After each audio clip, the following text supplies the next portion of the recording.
మొత్తం ఎంత అని చెప్పాడు? 5,000 రూపాయలు మొత్తంగా ఇవ్వడం. అవునా? అంటే ఇక్కడ చూడండి, ఎప్పుడు కానీ అసలు అలానే ఉంటుంది కానీ వడ్డీ మాత్రం పెరుగుతుంది. 3 సంవత్సరాలకు వెళ్ళి అడిగితే 4,000 రూపాయలు ఏంటి అని చెప్పాడు. 5 సంవత్సరాలకు వెళ్ళి అడిగితే 5,000 రూపాయలు ఏంటి అని చెప్పాడు.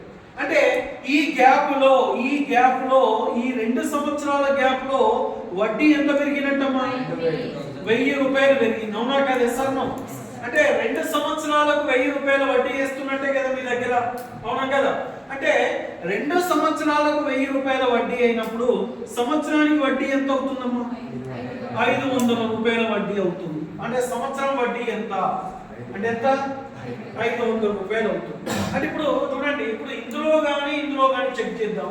సంవత్సరానికి వడ్డీ 500 అయినప్పుడు 3 సంవత్సరాలకి ఎంత కావాలి వడ్డీ? 1,500 రూపాయలు అవుతుందమ్మా. అంటే ఇక్కడ 3 సంవత్సరాలకు మొత్తం ఎంత అయింది అన్నాడు? మొత్తం అంటే ఏంటిది? అసలు ప్లస్ వడ్డీ.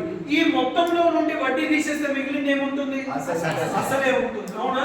అంటే ఇప్పుడు సంవత్సరానికి 500 అయినప్పుడు 3 సంవత్సరాలకు వడ్డీ ఎంత అవుతుంది అంటే 1,500 రూపాయల వడ్డీ అవుతుంది.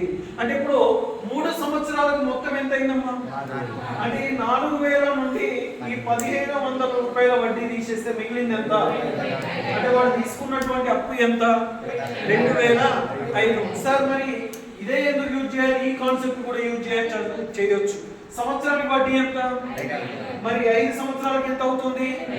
2,500 రూపాయలు అవుతుంది. 5 సంవత్సరాలకు 2,500 రూపాయల వడ్డీ అవుతుంది. అవునా? రైట్. మరి 5 సంవత్సరాలకు మొత్తం ఎంత అయింది? 5,000 రూపాయలు అయింది. అంటే ఈ మొత్తంలో నుండి ఓకేనా వడ్డీ తీసేస్తే మిగిలింది ఎంత? అంటే వాడు తీసుకున్నటువంటి అప్పు ఎంత అంటే 2,500 రూపాయలు అసలు అనేది అవుతుంది. ఓకేనా?